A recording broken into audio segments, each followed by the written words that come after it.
contemporary Islamic architecture of the Middle East and southern Spain, and was the grain of the Gothic idea gathered during the Crusades and brought back to Western Europe. In a generation in Europe in the early 12th century, all structural traditions were dramatically revised, and an integrated system of skeletal architecture, comprising ribs, piers and buttresses, replaced the tried and trusted tradition of wall architecture, in which loads were transferred and restrained through the means of walls of great strength. Suddenly architects, masons and engineers grasped the potential of strength not through mass, but by design.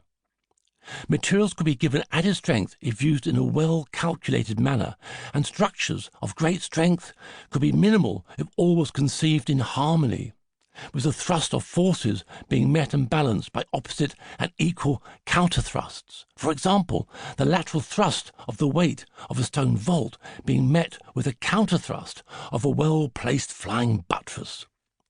This was an architecture that largely relieved the wall of its structural and load-bearing role, freeing it to be pierced by huge windows that, filled with stained glass, allowed God's light and message to flood into the interiors of churches and cathedrals. Even the very definition of architecture, as opposed to mere building, has been debated and honed for generations. The Roman architect and theorist Vitruvius, in the 1st century BC, offered the oldest known definition that architecture must embody commodity, firmness and delight. In simple terms, this means that architecture must be functional and fit for purpose, in other words commodious, and that it must be structurally sensible and sound and so possess firmness. But for mere building to become architecture, it must also attain the poetry of beauty. It must possess a meaning and a spiritual quality that feeds and inflames the imagination, that satisfies human fancies, that delights. The greatest mystery, perhaps, is how and why some of these basic forms and details in architecture spread around the globe in ancient times to become the universal expression of many of mankind's most fundamental beliefs. For example, why do pyramids, as sacred forms and as places often associated with death and rebirth, appear in different cultures around the world?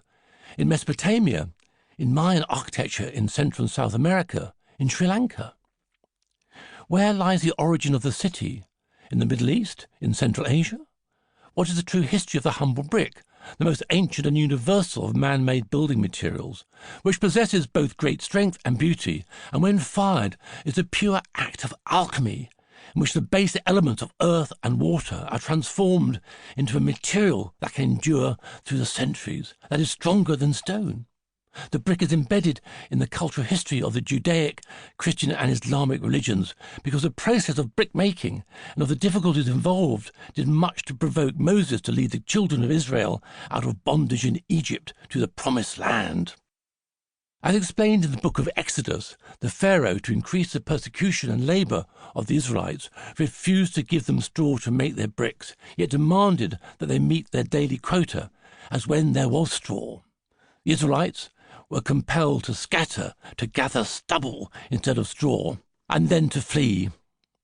The consequences of the flight that this persecution provoked still echo through history, and the world's oldest book, the Epic of Gilgamesh, written perhaps 4,700 years ago, extols the virtue of the brick.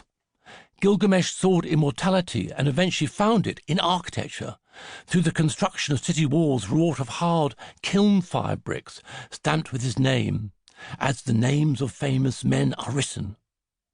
The walls were to endure for eternity, and with the memory of the king's name kept alive within them, stamped on their bricks. Gilgamesh was the king of one of the world's first cities, Uruk, in Mesopotamia, and one of the places where civilization, as we conceive it, started nearly 5,500 years ago. I have been to Uruk and seen for myself the quality of its kiln-fired bricks and clay cones used as a weatherproof veneer over more fragile sun-dried bricks that have lasted, beautiful and intact, through the millennia. And I've seen the names of ancient Mesopotamian kings stamped on bricks and cones, of Naram-Sin, a king of Uruk around 3,900 years ago, and of Nebuchadnezzar II of Babylon and Borsippa in Iraq, where he ruled 2,600 years ago. And when in Uruk, I discovered another architectural mystery, or perhaps a solution to a mystery, in the fragment